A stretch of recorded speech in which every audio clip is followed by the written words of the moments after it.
feedback process in terms of what is shared and any sort of questions that a person might have or clarity that might help somebody else in a similar path. So please bear with me. I will take your questions a bit later on, but I'll try and keep it tight in terms of time. And yeah, let's begin. Over to you.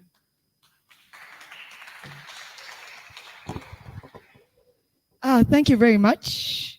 Good evening, everyone. I'm so excited to be here. Yo, Bona. Hi, GDC community. Hello. Okay, well, my robotics name is Kekeleza. I'm hoping to build this robot that will dance because we South Africans are famous for dancing, Akiri. Yeah, so Kekeleza is coming up soon. Okay. It's such a privilege to actually come here and be able to share my experiences with you. When coming to such an event, you ask yourself, what do I need to share with the so-called nets? Never share, never to read the computer, the phone, nakibuwa. Wabatse mus mato akonu stop ane. Yeah, and I live with them every day, you know. So this is my life, and that's the reason why we're here today. And it was difficult for me to actually prepare anything for you guys because I thought it's the first event where we're meeting in person after COVID. Yo, hey, ay, la la. So I asked myself, what would I share with such intellects? People that come from different spaces. I mean, we've got software developers here in the house. We have engineers. We've got people of different magnitude. But today's theme is about women in tech. It's Women's Month. And I am so privileged to be able to come here and share my experiences with you. When I leave this place, I hope each and every one of you will be inspired. So that's the purpose of today, not to quote, right? Okay. So, I can say much and talk about my journey and all of that and where I'm coming from. But let's go back to the roots, where it all started. My dream is to become the next Minister of Science and Technology. I believe that I have the potential to do it. I have a whole community that is supporting me now. And the reason why I believe in my dream so much today is because it all started with my kids at home. But before I even tell you about my initiative, let me tell you about me. So I was one of those top 22 learners, okay, in Gauteng. I was very smart. Mamela, got 2004, eh? Hey, now I'm giving away my age. Ish. So, having been one of those intelligent learners, and you know, we're always studying, we cross 19, right? Yeah, and you're getting top results. You've got 3 bursaries. That was me. That is my life. December came, and the results came, and I got an S, a school leaver, guys. Exactly, to the people that are now doing this new education system. It means it's just a pass. It's just a high certificate that you're acquiring. So yeah, no, sorry, I didn't do OBE, ne? Sorry, pass one, pass all. So there I am. I'm sitting at home and I'm thinking, where would I go? Because remember, I was the one that was applying for all my friends. I had a whole community that I was caring because I was teaching my peers to become better at maths, at science, because I was so called, you know, one of the best learners. Somehow during the process, I neglected myself. And that's how I managed to get an S. So they were leaving, they're going to your universities and Kikokasi. I'm like, what am I going to do now? Where do I start? How do I do this? So I'm depressed. Depression, ne? Depression is sharp. I mean, you all experienced it, COVID, right? Depression is a lot. It's there.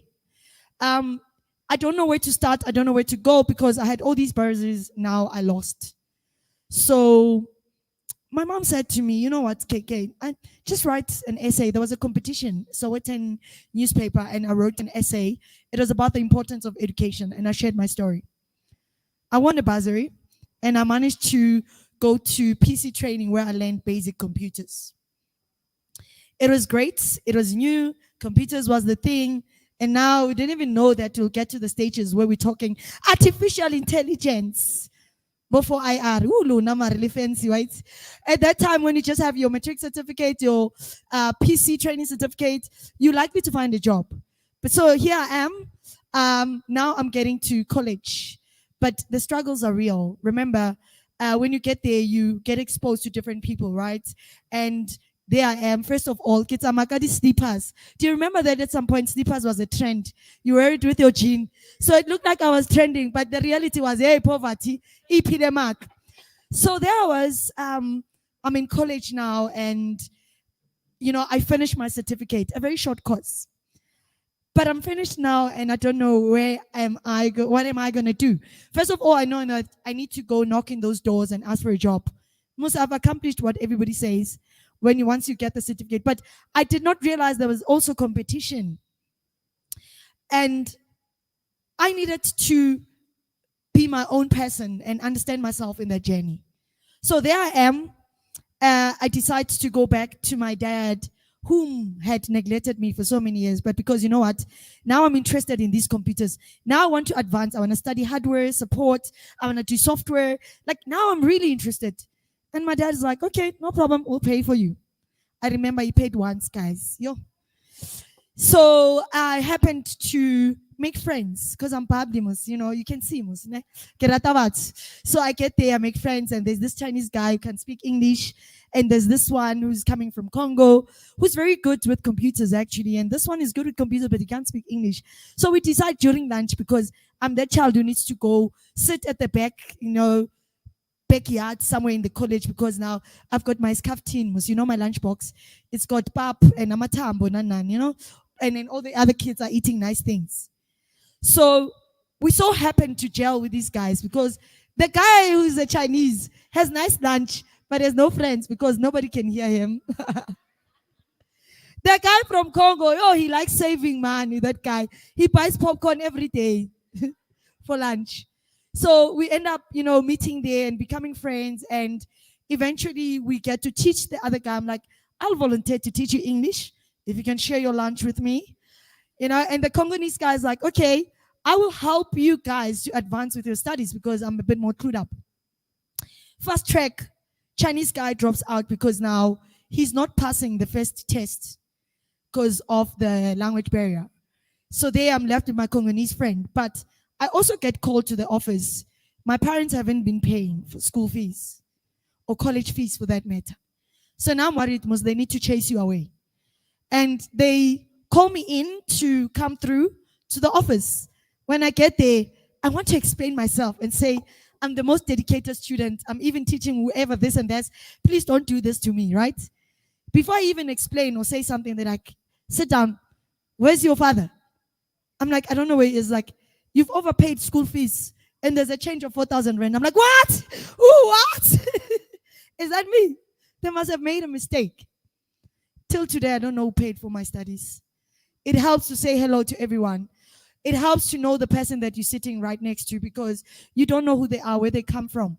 You don't even need to know where they come from. A simple hello, I'm KK, and I'm going to be the Minister of Science and Technology. It's just inspiring. And then the next person will be like, I will fund your cabinet, my girl. So it's those simple conversations we have with people.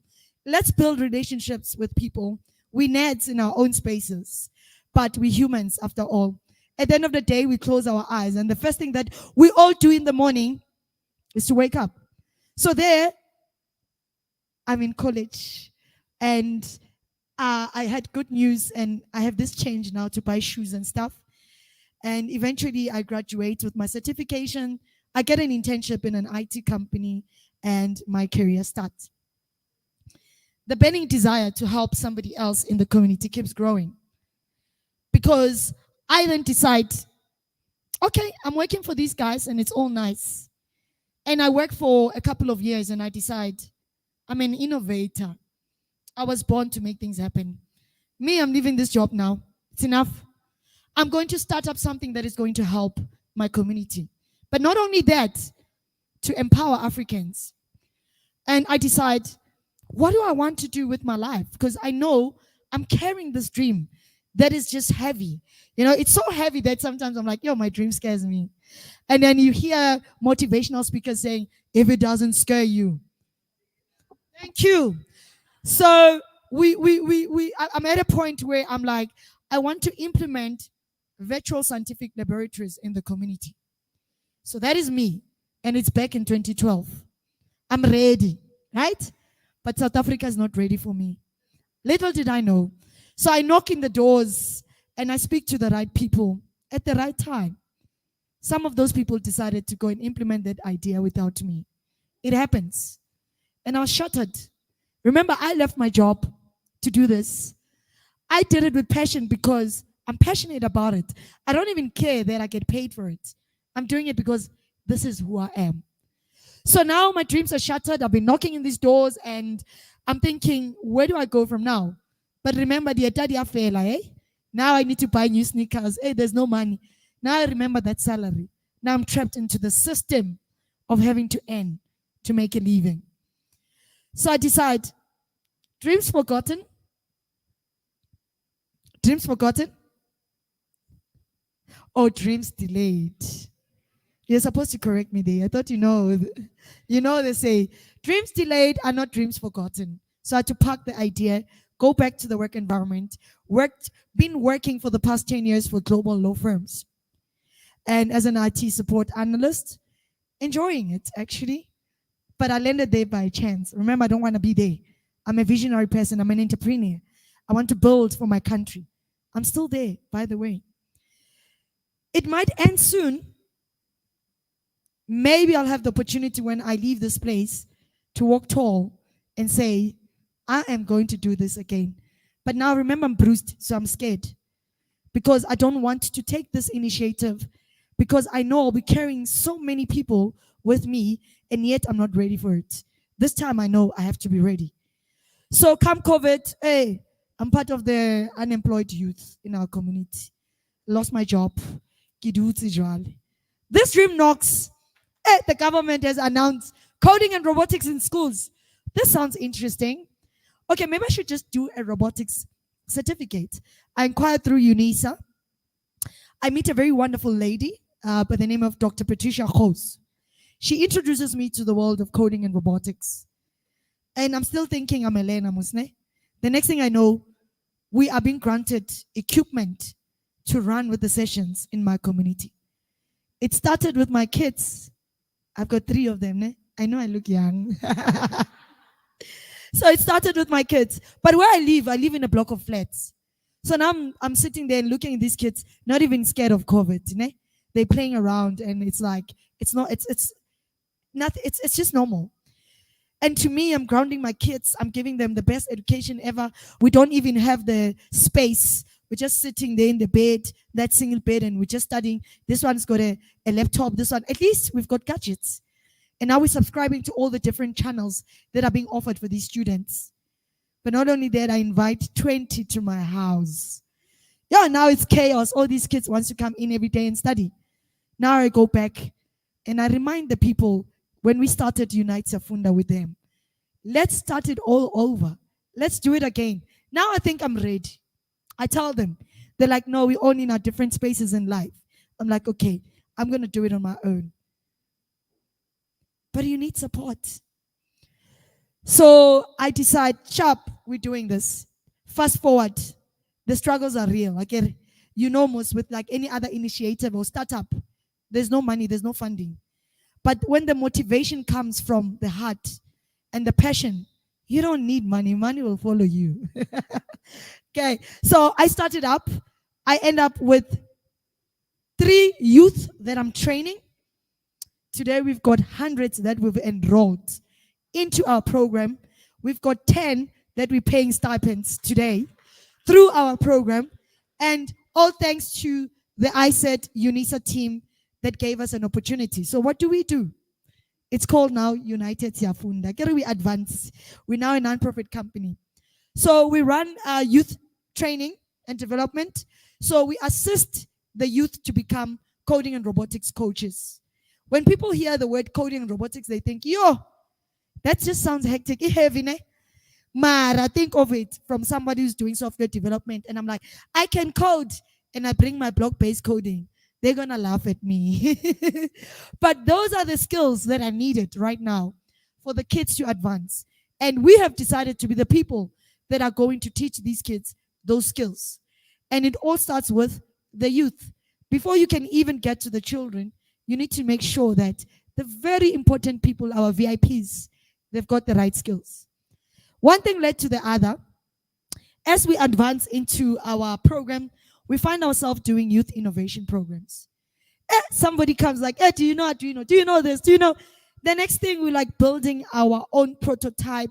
We are now determined to solve African problems. Right, Kokasi, in my house. But now I cannot accommodate anyone. Everyone that comes. So now we are forced to move. And as we move, our programs then advances into different community hubs. So we've been moving from school to hub to, when you're trying to find yourself a place to sustain what you've just started. So we end up teaching children from the ages of 5 to 15 years coding and robotics. The teachers requested our support. We find ourselves in schools teaching teachers to be able to teach your kids. But now I found a way to sustain the program. I get it, you taking your child to that private school, right? And I go knock there. I'm like, here's a fee to my program. Everything I did it out of the heart. I did not think I'll put a costing or a value to the programs.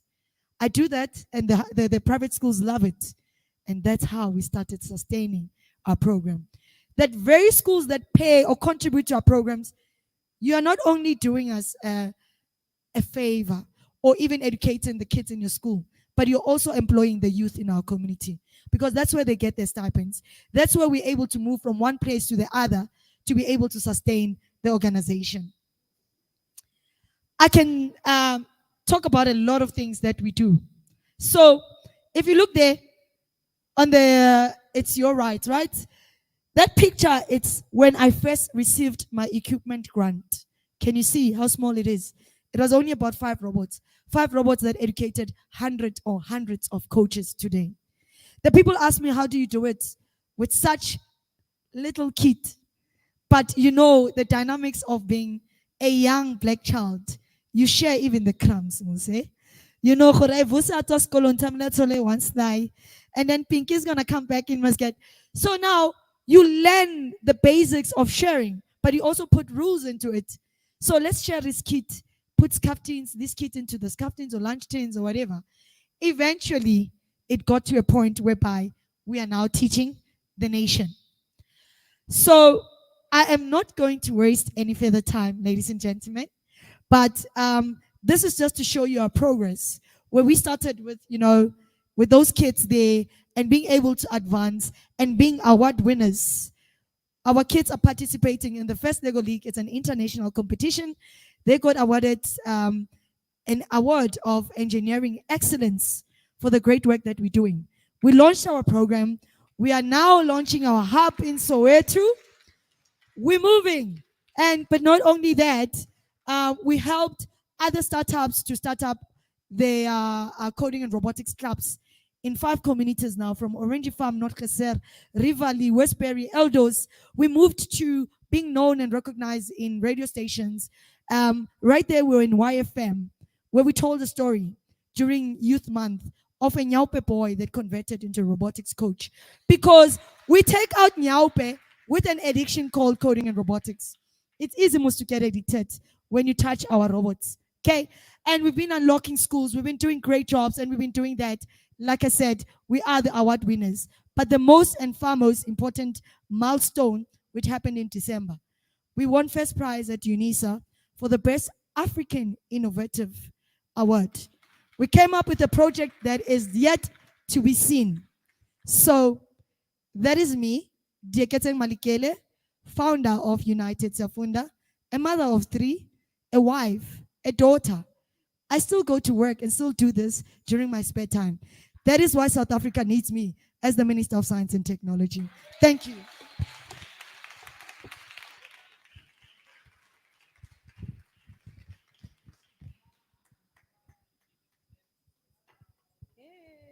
Good.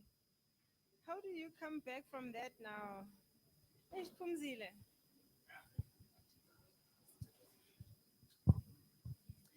Thank you so much for that. It was quite inspirational. Our next speaker is Phumzile Nala.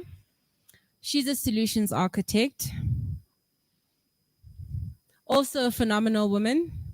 I'll let her speak for herself in terms of what her journey has been, and hopefully you'll also find inspiration.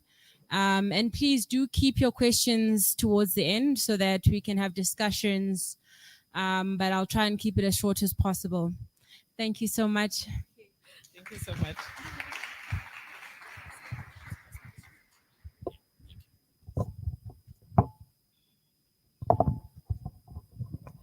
Good evening, everyone. I thought this was a women's event. Hey, I see the guys are here.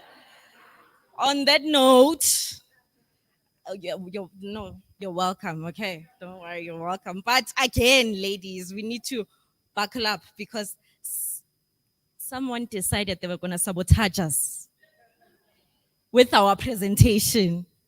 And guess what? They are not a woman. It's some guy. So read between the lines. Right? Guys, yo, it's such a pleasure to be here. Thank you so much, Michelle. Thank you guys for putting this together. We need a lot of events like this. I can't stress how much we need to get together like this, be it we have speakers or not, networking sessions. So many things can come out from just us having this session, right? So I'm just going to get into it. Guys, I'll be talking about digital entrepreneurship and business models that can come out. So first and foremost, I'm a solutions architect. I work just around the corner. Just so a bit more. So I come from an entrepreneurial family. My mom, my dad, and my uncles, they have a taxi business. I can drive a taxi. I don't drive like a taxi driver. He says I do. But more of that. Are you okay? Okay. So more about that, basically my background. So there's been a lot of certifications that I've been doing to end up where I am. And more than that, just I don't know if this will help, but as a woman, currently I'm the only woman in the office. I'm surrounded by males. So you can understand the pressure that I come across every day, having to prove yourself as a woman. But nonetheless, we keep fighting, right? Yes. Our company, so I come from a Malipo FinTech. So we're a FinTech company. I deal a lot with integration. We are a payments processing company. So currently I work with a lot of Chinese. I met Huawei here and there. It's very difficult. If you thought the job itself was difficult, wait till you have to explain to a Chinese that is South Africans offering for. And then he's like, no, it's 8. And yeah, hey, those are just some of the things that you come across. Nonetheless, I also have my own entrepreneurial journey. I used to run a flower business for a couple of years. Let me be honest, I enjoyed it, but I'm still learning. I still keep going. So just like we all know, COVID happened. And luckily for me, before I had to close down my business, I had already started exploring what are the possibilities that exist within a digital business, right? So at that point in time, for me, it was like, oh, thank you so much. Now we can finally move from this, close this chapter, and see what life has to bring in. With that being said, I started shifting into technology. Like I said, I started getting certifications, started looking into it. And luckily for me, I always say, God has his ways. If you haven't started exploring God, between me and you, go for it. Someone out there, I applied, and trust you me, with the education that I had, I don't think someone in their right mind was going to take me for the job, but someone took a chance. And I'm standing here today. We are making moves just because someone believed in me. So maybe someone does not need to believe in you, but maybe you can believe in someone. Right. So now we move, and I want to talk about something very interesting. I want us to explore. There's a lot of different digital business models, but I want us to explain clearly and be on the know from today what are digital business models. So, firstly, before we even go far, we all know about entrepreneurship. We all kind of have an idea what an entrepreneurship is. I'm sure we've all gone through a session where someone explains an entrepreneur is someone that looks into an opportunity, finds, and then comes up with a product or service and makes something out of that, and then comes back to give value, right? That's the single part, right? But then again, informally so, but then again, I think we need to explore how some of us get into entrepreneurship. Now, what happens is, I read just recently, now this was a publication did in 2009, if I'm not mistaken, by Benzing and Shu, right? So these guys talk about how most people actually get into entrepreneurship. So there's something called the push-pull factor. The push part first actually talks about how you as a person will be drawn into entrepreneurship. You will be pushed into entrepreneurship because of life situations. Some people are pushed into entrepreneurship because of retrenchment. Some people are pushed into entrepreneurship because of unemployment. So many things that can push anyone just into entrepreneurship, right? And bear in mind, at that time, that person might not even be thinking of being a millionaire, right? Because they are being pushed into that situation. And then some people are pulled into entrepreneurship, which is very interesting because I'd like to think of myself as I've been pulled into entrepreneurship, because what I was seeing entrepreneurship from Ekaya, it was my dad having a steak, and I'm like, what? This guy, you understand? And I feel like, and he's like, uzobhala ukuthi amateksi ayenze malini kuqala and ungayuzi calculator, you understand? So that for me was the first step. So me now I was pulled and attracted into entrepreneurship because my dad, I saw the lifestyle, guys. I was drawn into, I don't want to say wealth because I feel like my parents are not wealthy. They're just doing well for themselves. But that for me, so at this point in time, it was very important for everyone else, every woman around me, to understand and define exactly what is pushing you into entrepreneurship. Whether it's pushing, whether it's pulling, there is hope. And keep that in mind. So at this point in time, I like to say we shouldn't judge, because sometimes we look at other people and say, oh, I would have done this better. But there's so much we don't know behind everyone that is either pushing them or pulling them to be doing those things, right? So from now on, we're not judging, right? Instead, we're being supportive of each other, right? So I'll get into the first one. So the first one, I'm sure we're all aware of, is e-commerce, right? So e-commerce, anyone can explain. I've got a product, I've got a service, I'm selling it online. So basically, if I was a flower shop and I'm exploring an e-commerce site, an e-commerce platform, then I'd be selling my flowers online. Net Florist, for instance, which is one of the best, one of the great ones that are working right now. I mean, you can reach so many people in a short space of time. You do not need to know anyone. You just get there. Just by sponsoring whatever you need to do, e-commerce takes you there. The second one that we'll look into will be the subscription model.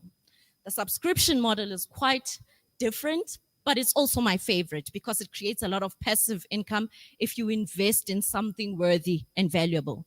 So subscription, someone will decide to pay for your product, or mostly it's service. So someone will decide, I actually like this blog, I actually love this magazine, and you'll see people saying, no, it's fine. I don't mind paying 20 Rand to have the newest content, or me reading from the site every month or whatever, every week.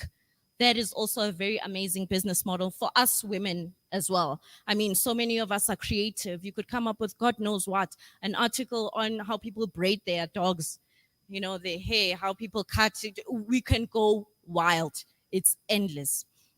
The third one is a marketplace. Now, the marketplace is quite different.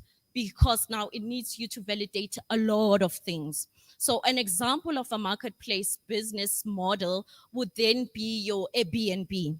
So what happens is you just create a platform and everyone else punches into it. Their services are there or their products are there. So what happens with Airbnb, people will post, right, their houses, hoping people will use your site to get accommodation from there, right? And then my third one, if I'm correct, will be your SaaS, right? My facilitators here, so I better get this right. So SaaS, if you guys are not aware, it's also a business model in the cloud now. Since we've moved most of the time for everything else that we know, I just want you to think of the cloud where everything is stored somewhere that we don't know, but it's there. When you want it, you find it. Your iCloud, when you want it, you find it. You lost your phone, you log on something, you'll find it. There's the cloud, right? So a software as a service business model now deals with you creating a software. It's quite difficult. I'm not asking you to create, but it wouldn't hurt, would it? Because it's a platform, it's an opportunity and a business model that people haven't tapped into, right? So you create a software. And what happens now with this software, people don't have to remember back in the days, you need to buy a software or your Microsoft and put the disk and run it and wait for it to expire until you get another one and update. You understand? Now, when it comes to software as a service, we don't deal with any of that.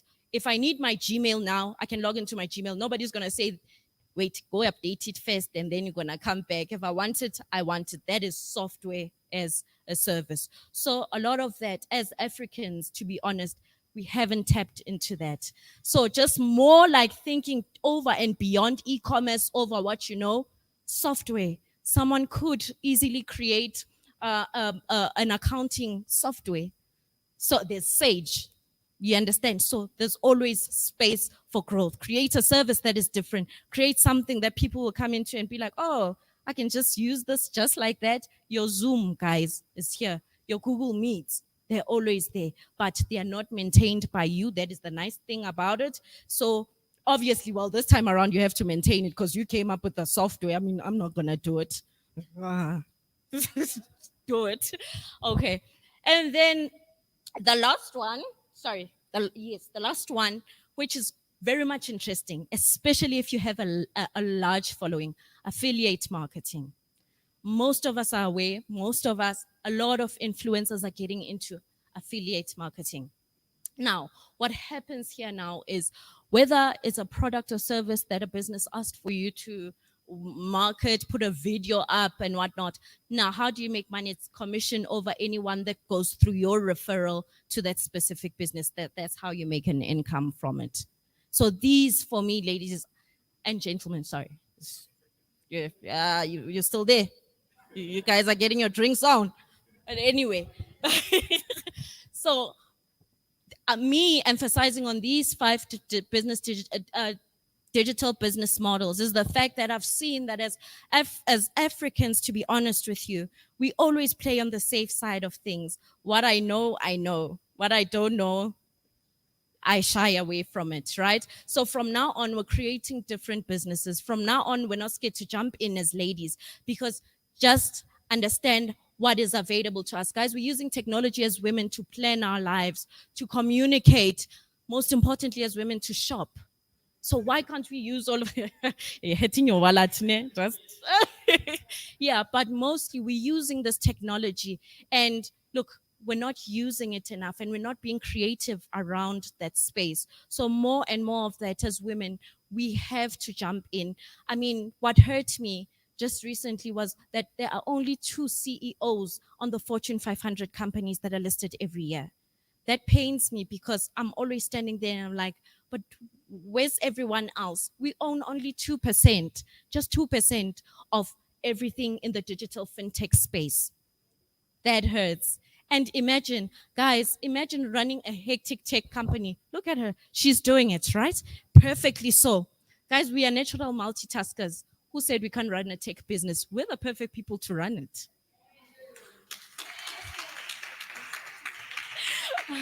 So again, ladies, this is not us going on and trying to obviously say we're better than men, but I'm just saying with the right skills, with the right support, we can do it.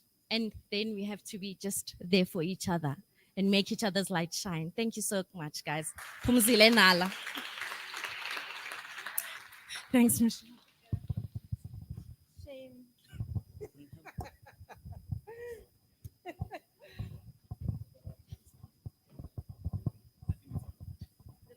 Is it on? On.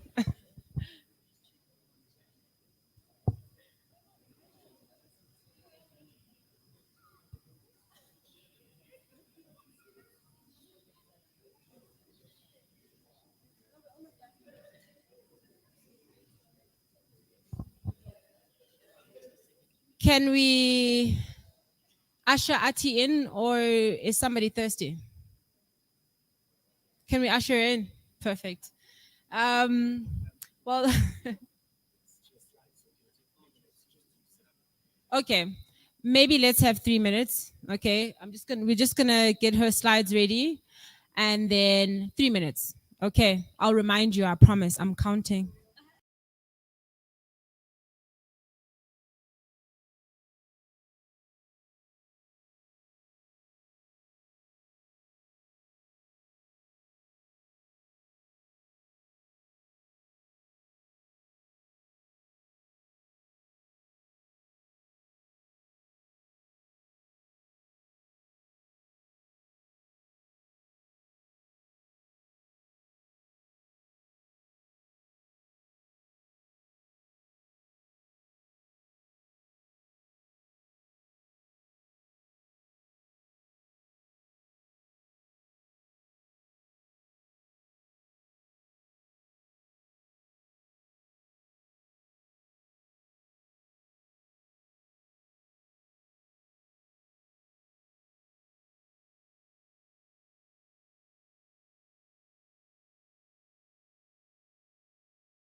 Hey, we're almost done. We're almost done. We're almost done. We're almost done.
Just want to make sure there's no echo.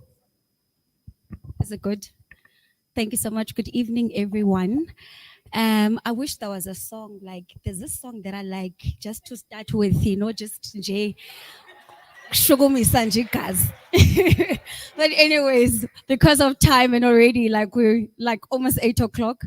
And sorry, apologies for being late. Now I understand why the devil fought me from coming here. I was even telling Koketso, no, I've changed my mind, Koketso. I've been in events the whole entire morning. We're rounding up International Women's Month. So it's just been events, speaking and all of that. So as my hosts have mentioned, my name is Atimbete. I am a chief fire igniter. I'm a talent alchemist, a people connector, and a people magnet.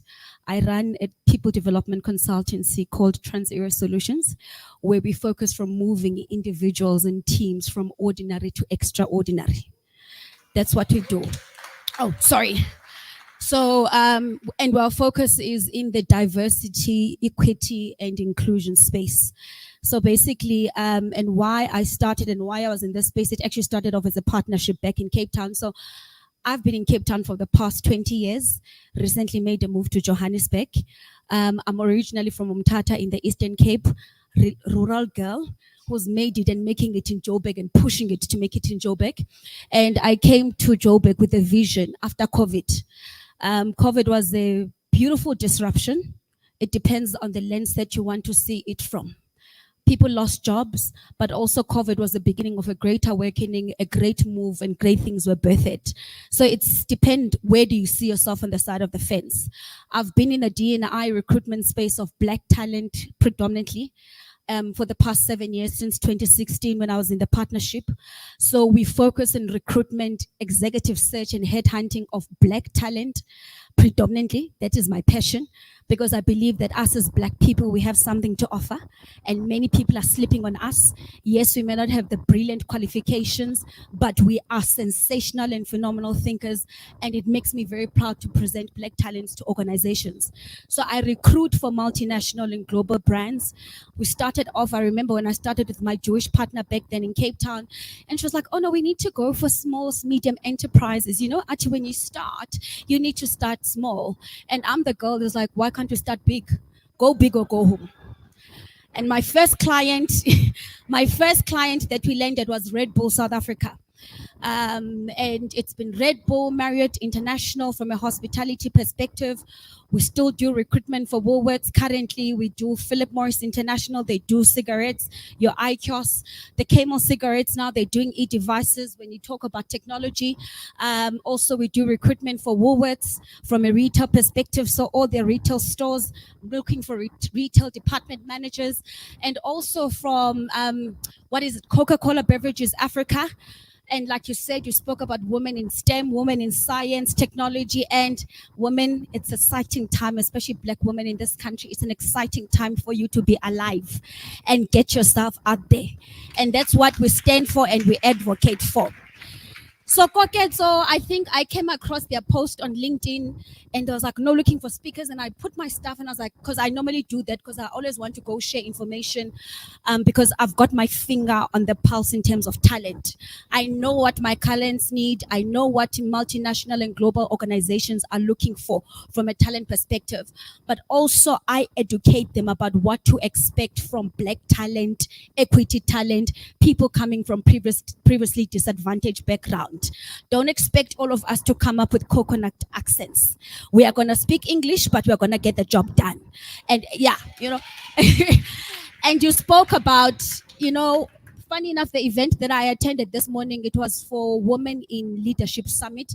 And these were women who are HR heads, Tiger Brands, BDO, ENS Africa, and all of that. Heads of HR directors. And they were talking about the challenges in terms of skills in South Africa. And what do they need to do to improve? So I love what you're doing. It is a future skill. You are so ahead of the pack. You are way ahead, and the vision and the purpose is what's keeping you going, even though it doesn't seem like it makes sense and there's no monetary value yet, and you're not driving your Mercedes Benz yet, but it will make sense in the next few years to come. Why? Because that's what organizations are after, and what multinational and global organizations are after, people that are future thinking, cutting edge, and ahead of the pack. And I don't know if I'm addressing people who are professionals or entrepreneurs in the tech space, but this is definitely the space where people are going to come and look people for, because everything is moving into the tech world from a data perspective. Everything is data driven. Companies rely on data to make business decisions, and this is where they're going to come and look for people.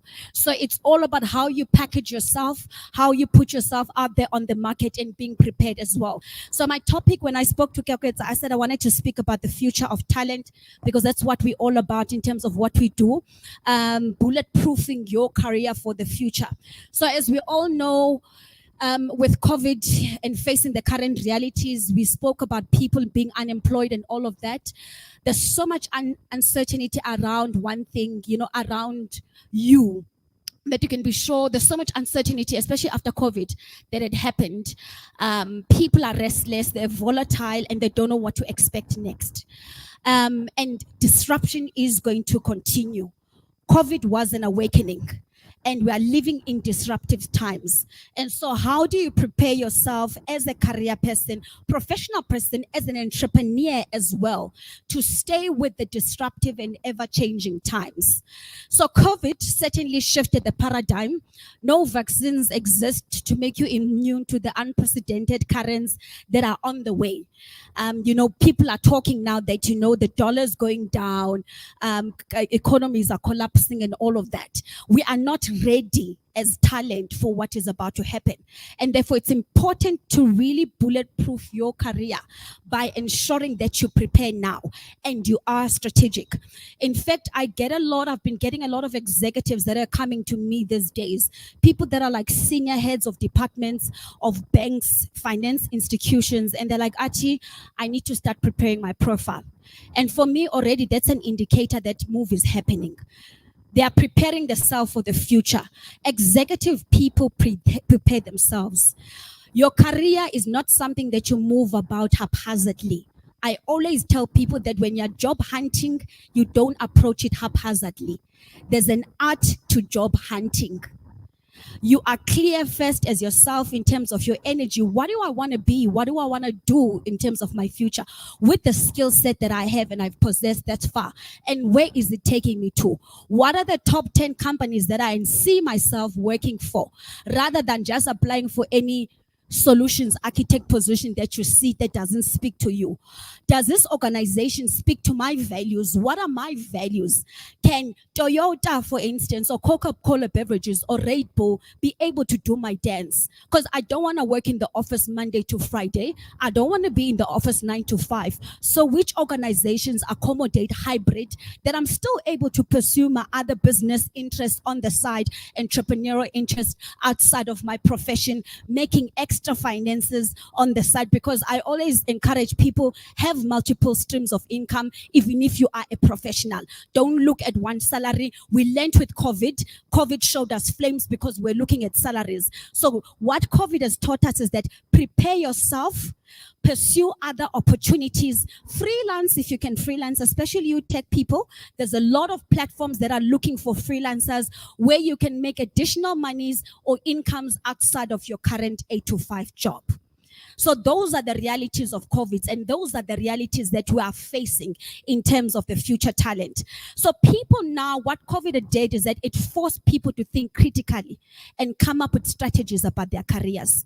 It's not something that you just wake up about and like, oh, I want to be an admin and then what? Because you're going to be replaced by a robot.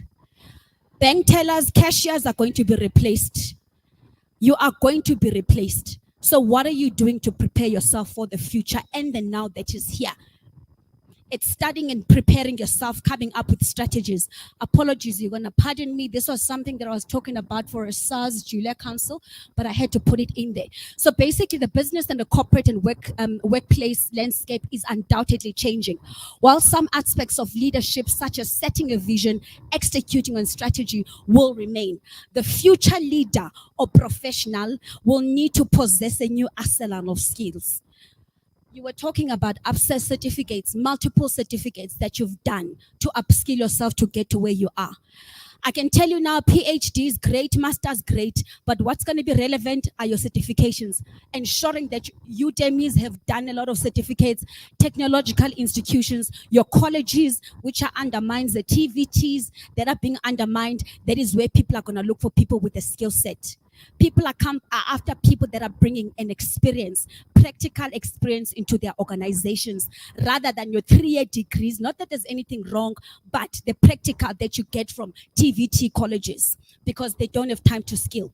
They don't have time to train and handhold you, because the workspace now is moving quickly. So you need to keep up with the pace of the workspace and the times that we're in. So your arsenal of new skills and the mindset, you need to quickly shift your mindset. In order to move in the new that we are in now, it means there needs to be a complete paradigm shift in your thinking. Your thinking has brought you this far. Congratulations, clap for yourself for that. But you need a new thinking. You need a new thinking for where you're going. You need to unlearn, to decode in terms of your language and tech, uncode and decode and whatever. Yeah, the old thing, software development, putting your softwares and new systems to bring yourself in the new that's happening. So this is because our businesses will look and operate fundamentally different in 10 years, which means that we need a different type of a leader or a professional in the helm of these organizations. And that's what top companies are after. People who have skills that are different mindsets that are going to be able to stay with the times that are coming in. So the next generations of leaders are preparing to live and work in a fast, fluid, and disrupted world. If you can't cope now, you're going to have a problem, because the world is disruptive. So if they're going to thrive in their careers and stand up as leaders in societies, they will need skills and competencies to bring people together. And that's what we're all about. So a ring fence methodology for your career success, To ring friends, basically, it's to protect, to put a ring around yourself. How do you ensure that you're not replaced? How do you ensure that you're not retrenched within your organization? How do you ensure that you still remain relevant despite the disruptive changes that are happening? So that's a methodology that I came up with. To find your way in the new world of work, you have to be fluid. There's this gender terms now, people are talking about fluid, where they don't want to be described. You don't want to be categorized and blocked. And that's what also needs to happen as well with your career. That you can't remain as an admin or a PA. There's a fluidity that's required and an involvement that's required in the way that you think as well. So like I've said, we've spoken about COVID. Goals were usually all about wealth creation. We got into jobs because we wanted to get wealthy. But we've seen people who got into jobs with their wealth. When COVID happened, they lost assets. People went into depressions and I'm dealing with a lot of people currently that got divorced because of COVID. They were earning 2.1 million, 2.2, and then when they lost their jobs, the true realities came to surface. People had to sit and face their demons. Because when you get busy and you're at work, you overlook certain things. But now COVID, person that I'm dealing with, is this the reality that I'm living with? And it made even disruptive changes in homes. So career success has completely shifted now. What people are after is mental health, mental well-being in their organization. Can you take care of me over, above, and beyond your medical aid and provident fund? What else does your organization offer me? Because people tend, out of desperation and vulnerability, we take anything, especially us as Black people. We want to operate the same way as our parents did. Yes, boss, you are accepting a salary in an envelope because you are desperate. So there's a shift. And I'm loving the Generation Z. Is it the Generation Z? Listen, these kids are dope. I just brought one. They call you into order. I've just hired one as a principal talent associate. She's like, Ati, listen, in the last company I was in, I didn't have to go into the office. So are you not going to pay for me to come into the office? She asked pertinent, relevant questions. And these are the lessons that we need to take from them, that yes, they may seem disruptive, but they're right. Voice your opinion in the workspace and do not be quiet. Speak your mind and speak your truth for the sake of your mental health. Because some of the things that causes cancer is because we internalize things and you sit and you're miserable in your job. You can't even ask your boss. Be open, be vocal. And there are going to be other opportunities. Do not fear to lose an opportunity because of a salary. So career success in 2021 and going forward is creating alignment with your goals. What are your goals? What are your intentions? People are very much now purpose-driven rather than salary-driven.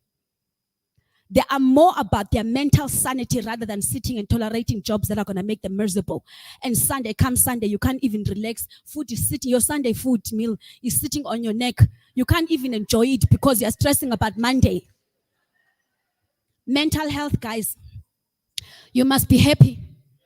And does the job align with your goals? What are your goals? People have had to do a deep self-introspection in terms of their personal goals.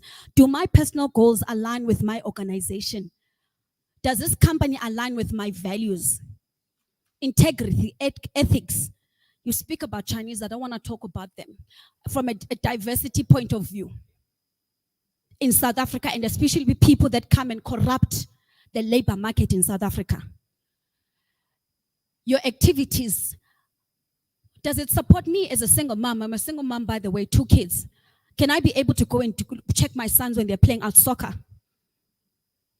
Can I be able to go do extramural activities with my kids during my lunch break, and then I can come back anytime and log on when I want to, as long as I've got the job done? In terms of productivity, because we're in a productivity age versus the output, more than being in the office and typing towards your computer. The environment, is the environment healthy? Is the culture of this organization healthy? Does it align with me and my values? So as I've mentioned, I'm going to skip that part about COVID. We've spoken about it and dwelt on it a lot.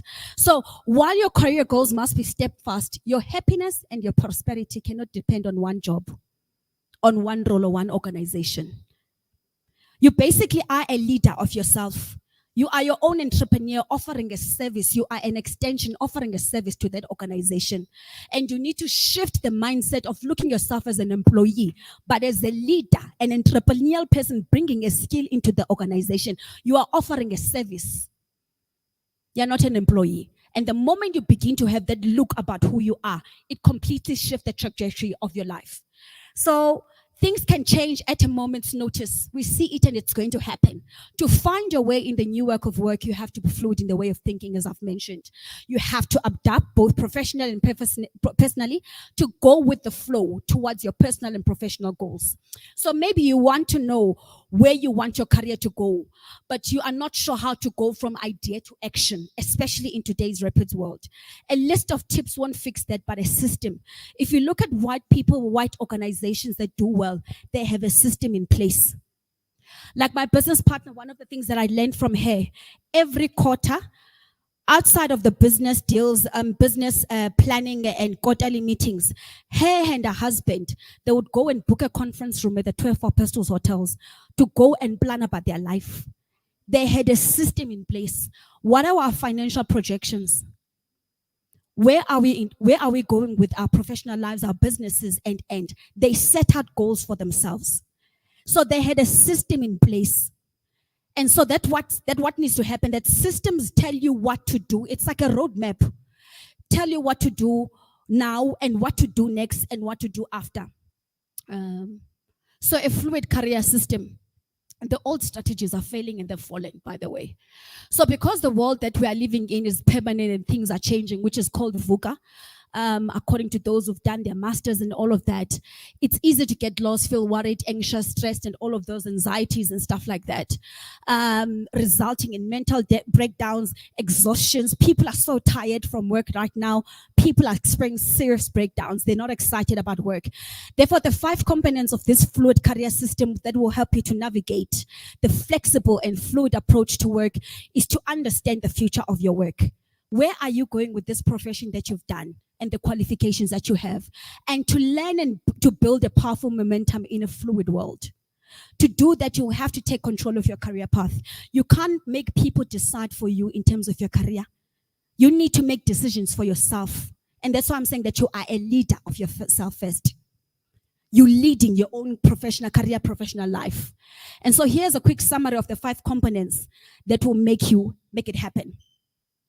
Thinking differently about your career. So first of all, spotting trends. What are the trends? Keep your finger on the pulse. Global trends that are happening. What's happening in terms of solution architecture, robotics. So you're not only looking at South Africa, the challenges that South Africa has, but globally, what's the language? What are the trends and the patterns that are happening? So you look at that in order to chart your fluid course, because that's how you plan your career. You observe trends that are happening locally, globally as well. And one of the things that I've seen happening a lot right now in terms of Black talent predominantly, there's a lot of migration that's happening from South Africa, where people now, Black talent, tech talent, is leaving South Africa, going to Kenya, Dubai, UAE, Australia, Canada, because those people have got the pulse on the finger. So if you see that you're not being demanded in South Africa and South Africa is sleeping on you, I'm going to encourage, start looking outside. Look at Dubai. Look at Kenya. Kenya is rapidly, it's got the most quickest growing economy in Africa right now. And those are the places that you need to strategically position yourself in. If you're not appreciated in your own country, even the Bible talks about it, Jesus was not appreciated in Nazareth. He had to leave to be appreciated outside. Go and get global experience and then come back to it in South Africa. So Canada, Australia, Portugal, Ecuador, big demand of talent, tech talent from South Africa, because they know the quality of talent here. And they know that we are flipping them hard workers. We're not scared to work over money, and we know our rights as well. That's a difference as well. You can't exploit us. As I've mentioned, so sleuthing information. So a sleuth is to sleuth means is to investigate. You are a detective. Do a full analysis, a due diligence about your profession. Go study deeper about it, over, above, and beyond the technical stuff that you learned at school. What is happening? Look at people. For instance, for me to play in this place that I play in, compete with executive search, international executive search, like your Stanton Chase, your Michael Page, I've had to go and study other executive search agencies, especially D&I agencies outside of South Africa. Because D&I didn't start in South Africa. It started in America. They started the movement. It started in the UK. So what are they doing that they're doing right? And then I brought it down into South Africa to interpret it and translate it into South African terms. So do a due diligence, a feasibility study of your field and the place that you want to go into. 2, create your own compass. We know what a compass is. Where is everything going? What does your picture of success look like to you? The other thing that I see a lot with a lot of people, especially with black talent, we just accept jobs for the sake of accepting jobs. And when I ask candidates, when I interview them, so what are your career aspirations? I'm just looking for a job, Ati, so that I'm able to pay my bills. And like beyond the bills, and what's the salary that you want to earn? People are happy with 20,000 rand. And if I can tell you, tech people, I deal with people, especially black tech female, 80,000 rand after tax net income per month.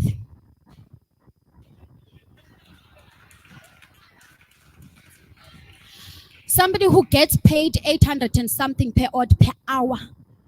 And there are people who are earning 20 rand per hour because you want to be happy at KFC. Nothing wrong to put food on the table, but think above and beyond putting food on the table. We need to shift, guys, from surviving to thriving. We can't keep surviving. Our parents were surviving. And we need to thrive. And definitely there are possibilities. I see, I'm dealing now with a candidate who's about to get a placement with one of the biggest automotive firms. Currently, she's looking after Africa from a HR perspective. She's earning 2.1 million right now. And what the candidate wants from my client, and to be relocated to my client's headquarters, 2.5 million. People are earning monies, guys. Do not sell yourself short. And when we look at what they call it gender parities, these racial parities, what your white counterparts earn versus black talents, it's shocking. And they don't even have grade 11. They don't have grade 11, but they're earning more than you and they're your bosses. So anyway, you need to have that strategic plan to create an idea for you to guide you to action. You need to have an action, guys, because one of the things that I hate, I attend a lot of events. Have an action after this. We've done a lot of talking, and I don't like talking too much. My name, by the way, Ati, means in closest to speak on behalf. We speak and then what? And then what you're going to do after here? For me, it's to challenge you to action, because that's what the purpose of a campus is about. What's the direction from here? Now that you're going to gather information, due diligence, research on opportunities that are outside, what's your next step? And trust me, if you're good, these organizations will even pay for you to relocate. They pay themselves to take you out of South Africa. So prepare for change. Now you have to accept that change is coming and change is here already. Deal with the fear of the unknown. Do things while you are fearful. You've done it. You do things while you're still scared, because fear is always going to remain there. But do it while you're scared and get it done and out of the way. And follow your dreams. And it's important to dream again, guys. If you stop dreaming, dream again. I'm going to encourage you. Just to speak personally about myself, I came to Johannesburg. I was telling Koketso, I've only been here for like 2 years. Business collapsed. And 2020, I had nothing. Debt. Couldn't even afford my car. Getting those phone calls from the bank, they want their money back. The car back. And I came to Johannesburg. My half-brother was supposed to house me, who stays in Centurion, when I was driving from Cape Town to Johannesburg because of an opportunity. And the opportunity blew up in my face a week before I'm supposed to relocate. The gentleman calls me who was supposed to come into a partnership. Oh, Ms. Mbete, unfortunately, we can't afford you right now. The markets are still volatile. And I was like, God, anyway, that opportunity, when it came for me, it was an indicator that it's time for move. Cape Town has served me and served my purpose. It has served my purpose and it's tough for me to move. And the biggest mistake people have is the fear of movement, the fear of the next. So I had to take a jump into the ocean without knowing what I'm going to do. Mind you, I've got children, 2 boys, talkative, ask a lot of questions. Mommy, where are we going? My cousin on the way, my half brother on the way, I call him, hey, brothers, I'm on the way. Can you? And the discussion was, you're going to house me for a month until I find my bearings in Joburg. Oh, no, sis, unfortunately, wifey says we can't do it. I'm on the way, 16 hours drive from Cape Town to Johannesburg. Came here anyway, called my friend. She's like, go to my parents in Garankuwa. Coming from the coastline in the Cape and coming to Garankuwa, yeah, it's like I was in hell. I saw flames. It was so hot. I couldn't cope for 2 days. Quickly, I looked for a place by faith. I didn't even have money. When I was going through Facebook, saw somebody who's a friend or connection. They had apartments in Marshalltown. I didn't know where Marshalltown is. Guys, I was staying in Carlton Vincent. Nothing wrong with that. I landed up in Carlton Vincent. You know those offices that they've converted to apartments now? And when they advertised it, it looked like beautiful glass and everything. When I got in, 3.5, and you can see that it's supposed to be a storage for brooms and no windows. There I was with my kids with no option now. And the guy was like, no, it's fine. Even if you don't have a deposit, you can pay later on. I had to find a place to put my head. And there my kids, we were sleeping on the floor, couldn't even afford to buy a sponge. 3 weeks on the floor with my children. And what I'm trying to tell you is that this world that we're living in, it requires one to be very resilient or you're not going to make it. That's the reason we've got a very high level of people committing suicide. It's resilience and tenacity and being stubborn with the vision. When you are stubborn with your purpose, and that's why I'm saying that it's important to know what is your purpose. Because that is going to make you stand in the midst of the storms. When I came to Joburg, I told my kids, I told my children, I didn't come to Johannesburg to play. Guys, I'm not an ugly woman, but I'm deliberately single because I don't have time for Ukjola. Because Ukjola is going to make you frustrated. I'm after a mission. I came here to make money and grow and expand. Umjolo and nice time will come afterwards. But for now, there's a vision and the mission driving me. And the baby that I'm carrying, which is Trans-Era, needs to grow. So to round up, you need to network. You spoke about networking. Network. Who's in your circle of influence? I've got 2 minutes, guys, and my slides are a lot, but I'll share with them. Build your network. Move around solid people, positive people. People who speak positive into your life, who see the greatness that you carry, because we all do have that. And those are the people, and you find that people who celebrate you are outsiders and people that you meet, not your family. Because everyone in family and in your community, they are waiting as spectators. We shall see how far she'll go. Find people that speak into your life. And finally, build soft and hard skills. You're already in that field already. The fifth and the final component of your fluid career system is the acquisition of long-term skills. This involves researching where to pick the necessary skills, creating an environment to practice them at the job in a side hustle, and measuring your progress. And write it on your CVs, guys. The side hustles, make it there because companies are looking for people with an entrepreneurial flair. You need to establish and add a portfolio of your skills on your resume, resulting in a comprehensive package where multiple jobs intersect. I see people's CVs and they send me one-pagers. Guys, don't follow trends of one-page CVs. Please give me, especially for the CV part. Please. The CV part, guys. We are not true recruitment agencies and executive search companies. We are not after the la-di-da and the cute diagrams and stuff that you write. I need content. Detail is boss. If you tell me you are coding, which system are you using? Give me the skills matrix. What are the languages that you're using? Break it down. What projects were you working on? What was the cost of the projects? What are the timeline? That is going to distinguish you and give you the X factor from the rest of the talent that's there. And that's what global organizations and multinational organizations are after. X factor, guys. Do not be like the rest. Stand out. I'm done. Thank you. How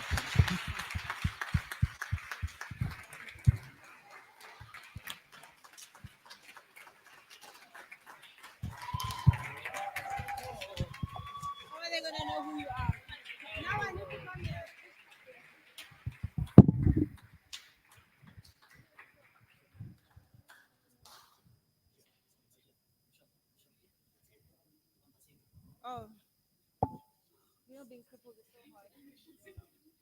What do you want to say? Tell me.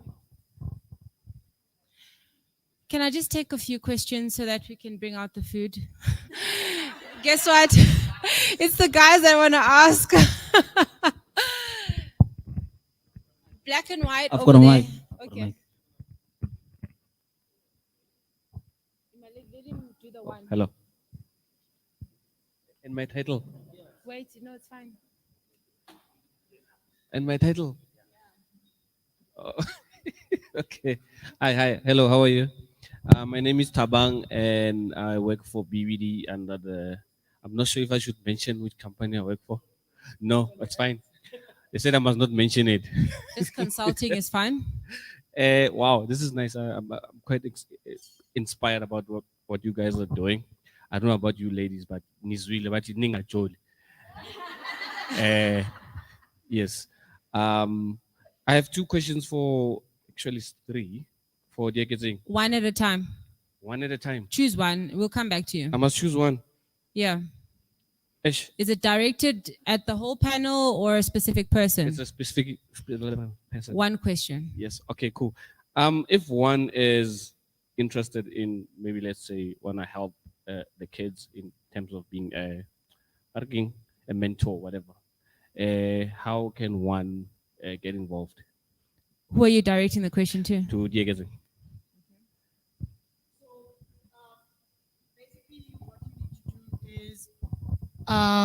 Consult with Mimi over there. There's Mimi. She makes the robots move. I just do the talking. But anyways, consult with her. So we are based in Soweto. We've got a hub in Meadowlands. We are at the Skills Center in Orange Farm. We are also based in Tembisa and Notgeseg as well as El Dorado Park. Check us out on our social media channels as well. We are United Siafunda on Instagram. So we will roll you out on a 3-month program where you'll acquire certification through the ISET UNISA channel. And then from there, we will take you through on the process on how to actually teach these kids. So you'll tag along and then eventually be able to also earn a stipend once you have been awarded your school. Thank you for that. Another question. Ish, I had a question for you, but you just answered it, but it's fine. I'm gonna have a question for our second speaker. As a developer, for you. Yeah. So, Pumzile, yes. to get into the spaces that you mentioned, like the marketplace and the sales and affiliate marketing, are those spaces low cost areas, or people need to get in with a high amount of money? Or you mean the entry to those markets? Yes. So look, to be honest with you, with technology, it's very low entries to any of these industries. So I think the most important thing would be, how big would your market be? Are you looking, who's your target client? I mean, if you're looking for other fintech companies, those guys know money. Just like, those guys know money. So whatever you're bringing to them, next to the price tag, the investment should be of value to them. So there's not a specific number to say this is what you can do. But if we're saying we are starting a business right now, let's start a website. There's so many skills that we can all come with, to a point where us studying that right now, that is zero, because we log on, there's Canva. Canva is free. They're using a freemium model, so we don't need to pay. So I can basically build a website without me having any coding skills. And that is where we're shifting, where a lot of people are also thinking there's so much of an investment to get into certain technology businesses and stuff. It's really, really low cost to a lot of things. I hope I've answered your question. That's fine.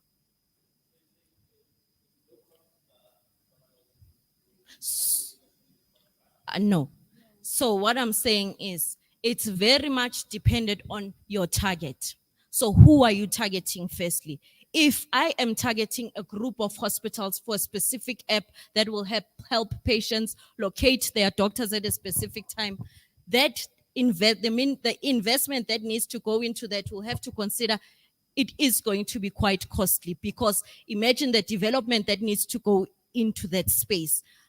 What I'm trying to say is, if we're trying to build a simple business, if I'm building a website where I'm going to put in my content, that would amount to zero, because me opening a simple account on Canva, it's zero, because they are using a freemium model.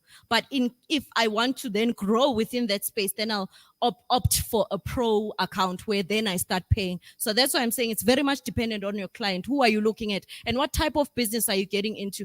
There's people that are now coming up with apps where they can actually source where we can drill for oil. That app would be very expensive, because consider how much technology needs to go into that. They need to find plants. They need to understand the ocean depth in which they should look into. So there's actually a whole lot of things that are going to describe how easy it's going to be, how cheap it's going to be, and also how expensive it's going to be. So carefully look at the idea firstly, maybe try and target who exactly am I looking at, and that will define how much capital will go into your technology business.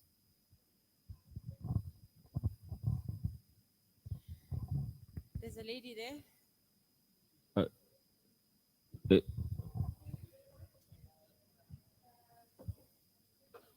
I can't hear you. Yeah.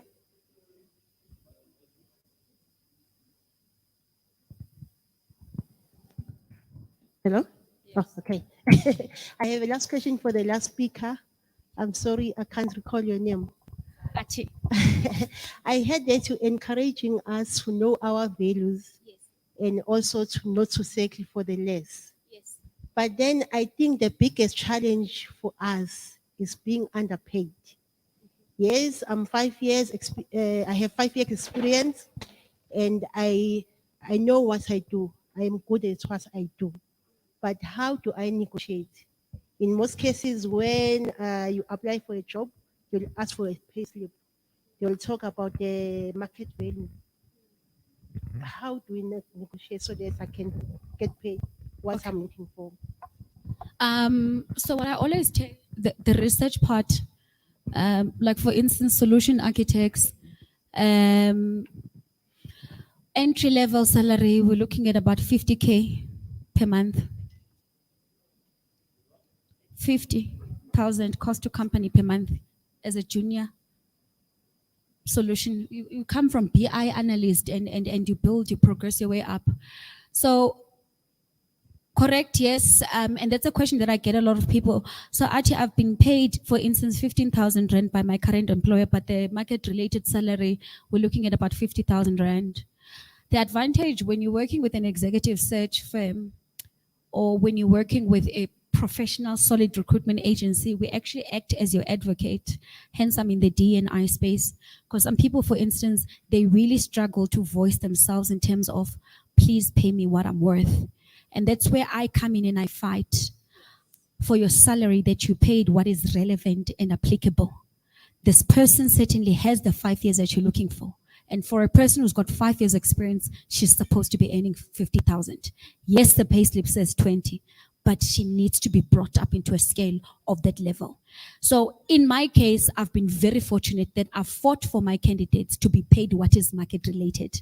I fight for my candidates to be paid what is right, because there's a transparency with my clients from the beginning of the recruitment exercise right up until down. And for instance, too, if you're telling me that I'm looking for a black female who's a tech whatever, like the lady I mentioned earlier on, black female, currently a single mom, she's got 1 child. If you're going to move my candidate from Johannesburg, cover her relocation costs. If you're going to move my candidate and her child from school, my clients even pay for the uniform and stationery. There's an additional amount over, above, and beyond. And hence I'm saying that it starts with you, number one, that do your research. So that when an agent calls you, okay, fine, but, and then you are convicted in your answer that this is what I want. If the opportunity passes by, it's fine. Anyone who knows what you're worth, they are going to pay you for what you're worth. Don't settle for less in that context, yeah. I hope I've answered you. Yeah, I'm answered.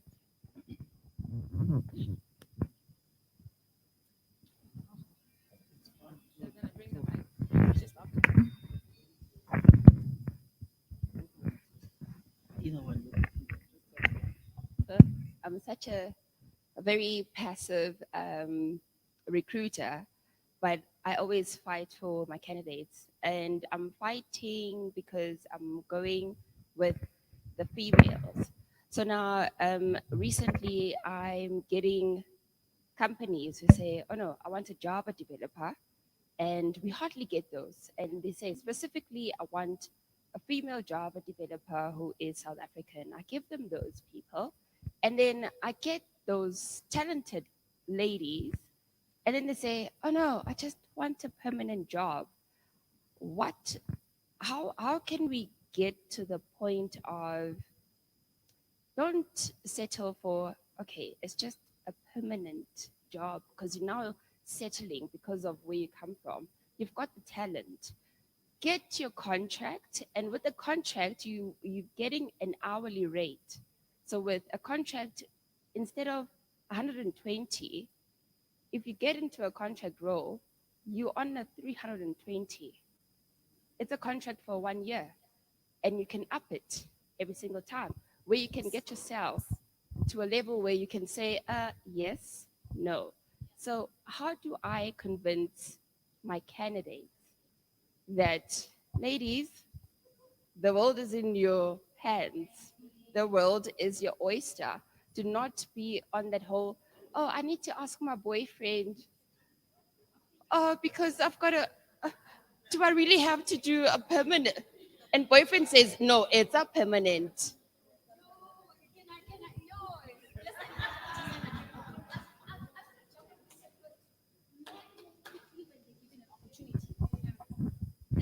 Twice. Like if I tell you there's a role in Durban, a guy will like, I'll find a place. I've got a friend in Newcastle. They leave first bus tomorrow to Durban.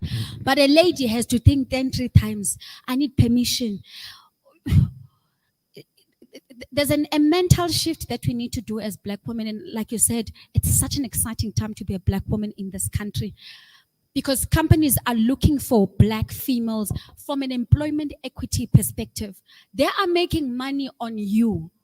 Tax rebate benefits from the state. It's a tokenism exercise. So if they're going to make you a token, you better play to your advantage and do it very well.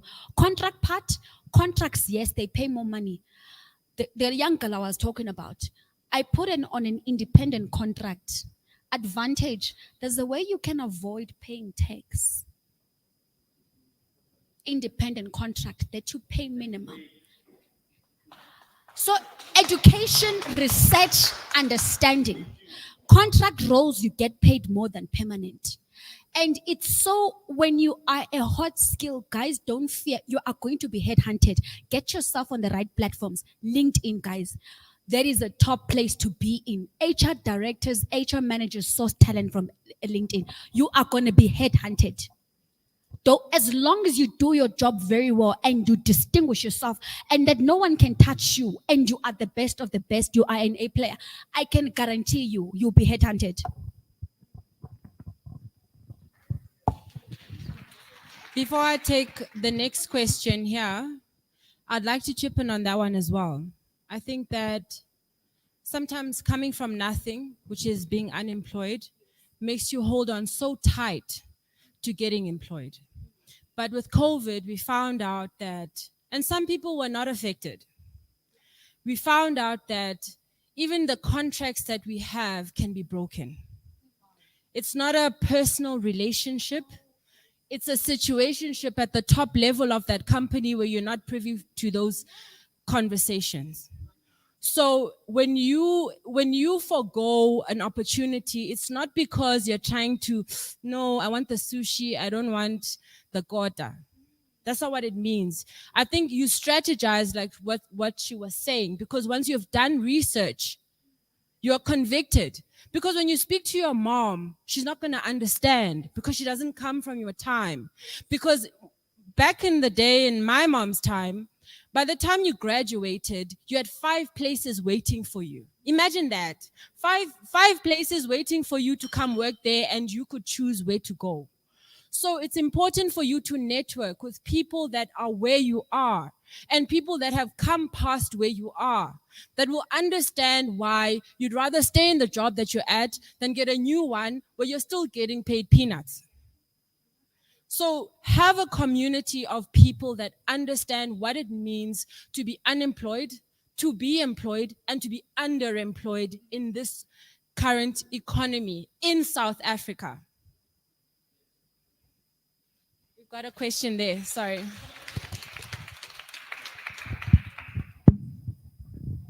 I have two questions. The first one is, what's your take on timelines between jobs as a recruiter? What do you think is reasonable for any sane person chasing money to be changing jobs? And the second question is your take on counter offers. I find them insulting personally. I just want to hear your opinion as a recruiter on that.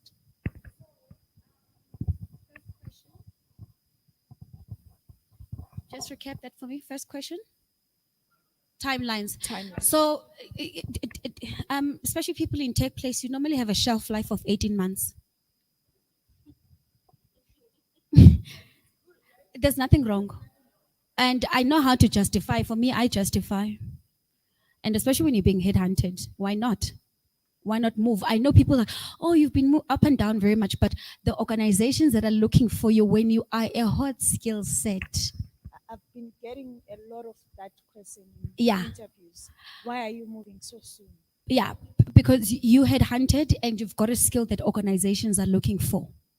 So normally a shelf life of 18 months, a year to 2, and then people move, especially with this Generation Z. And many switched on organizations, they understand. In fact, there was a conversation when I was with the HR directors of these organizations, like they understand they can't retain talent. People outgrow spaces very quickly. So traditional recruiters will question you those questions, but I understand when you understand what's going on in the market, you can't ask that question. Tech people move, guys. 2, counter offers. Counter offers, it depend on the context as well. If you can just unpack it more. A counter offer in a context that you get 2 people coming to you with an offer. Is that what you're saying? I'm here, I'm working for you. Uh-huh. You are underpaying me. Mm-hmm. I go get a job elsewhere. Yeah. I resign. And now they want to top up Then your money because you of the want offer to- that you got. Yeah. Leave that organization. Just leave them. It's like the boyfriend, same thing. If a new one comes, leave the old one.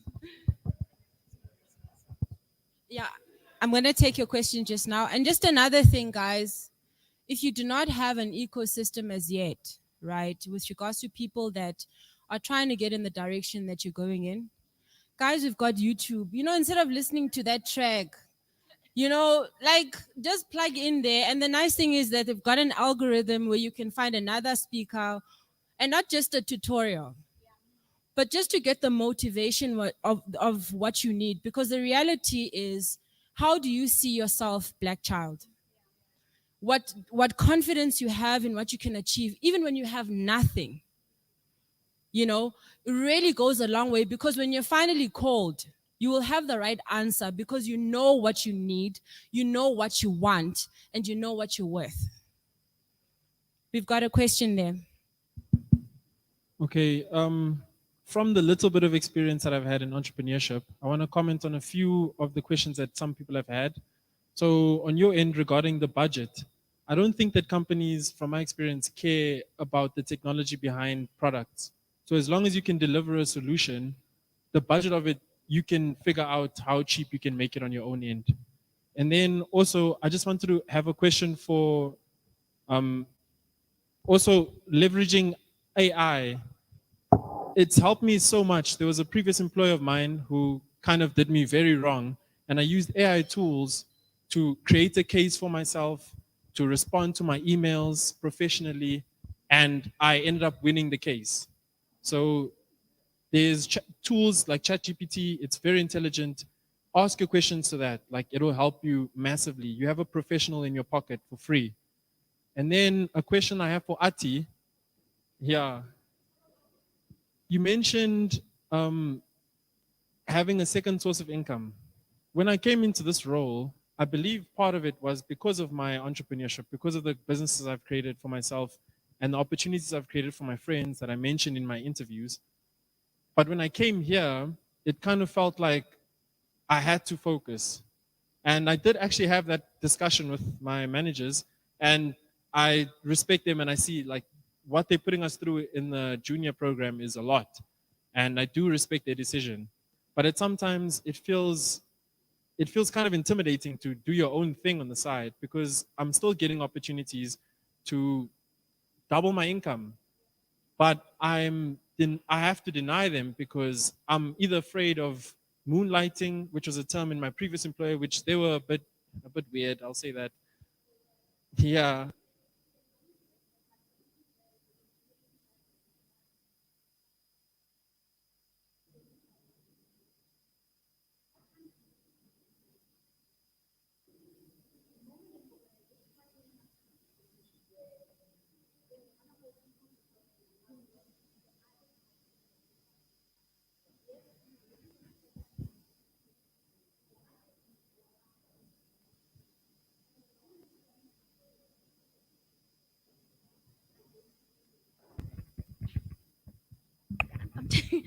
Thanks. Yeah, so there's nothing wrong, and you shouldn't feel bad about it because you're not stealing the time. You're doing these things outside of their working hours. You still deliver when they expect you to deliver. So why not?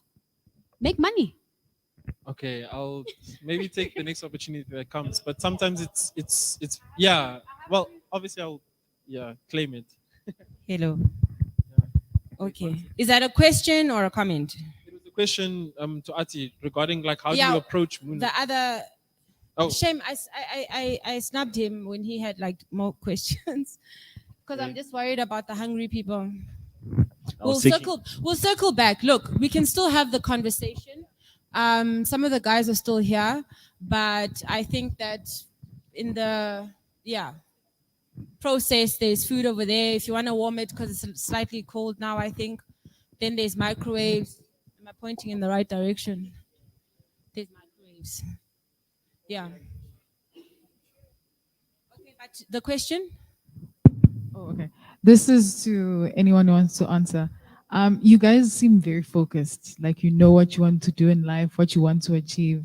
How did you get to that point? Did you just always know, or there are certain things that you did to be able to zone in on what your end goal was? Because for most of us, we have a lot of dreams, a lot of things. There's a, like you've been saying, like there's so many avenues that you can explore, and it's very hard these days to just narrow down on one thing. So what advice do you have in trying to focus and finding an end goal for yourself?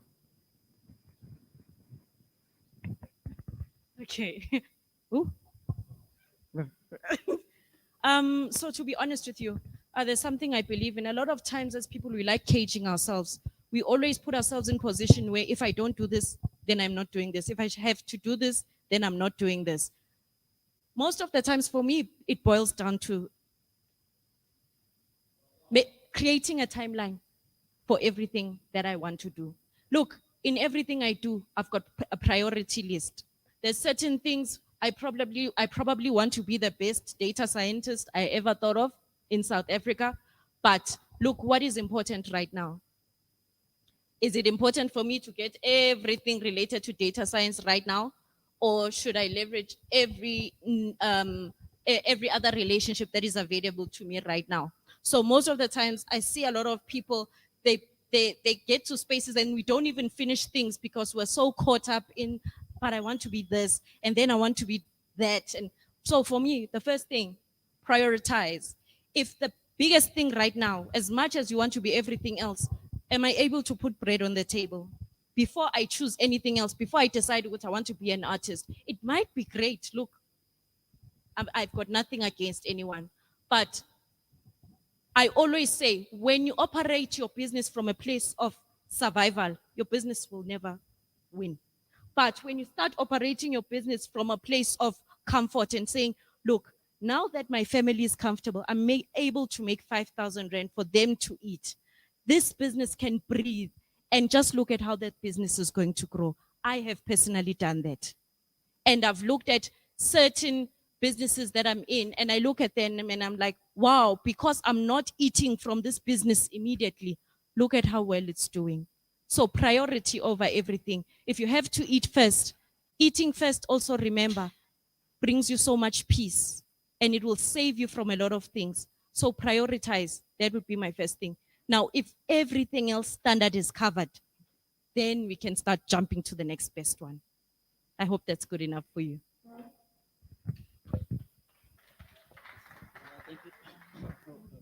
Thank you so much, ladies and gentlemen. So we officially have reached the end of the session. Not yet. Sorry. No, the reason why, because we're just running a bit late. So after this, we're gonna have a networking session. So at least you guys can interact with our speakers. So with actually closing, for those of you guys who don't know, this is with GDG, with BBD as well. So if you guys don't know what GDG is, it's Google Developers Group. My name is Koketo and I'm the lead, but I'm also rolling with Michelle, my co-lead as well. So yeah, thank you so much for BBD for actually hosting us today. Thank you for the turnout. Thank you so much for the speakers, first and foremost. But I really hope that you guys enjoyed yourselves. So we're just gonna obviously close the session. There's going to be a networking session after that. Please grab a bite, grab a drink. And if there's any questions, lastly, there's going to be, if you guys want to win something really cool, Offizen is offering something. Please do tweet, interact with us. There's a flyer right there. They will handle all of that. Yeah, so if there's any other questions, any other additional questions, please make sure that you stick around for the networking session. And any last words?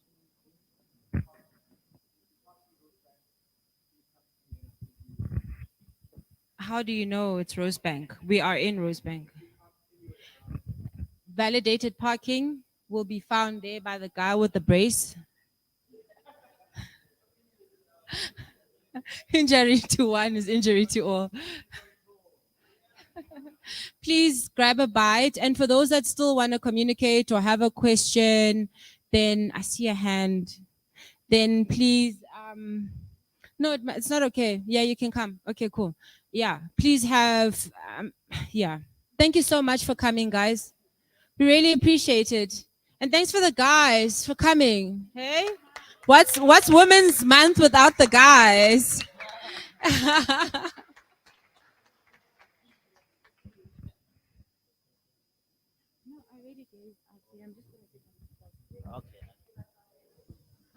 Thank you so much, ladies and gentlemen.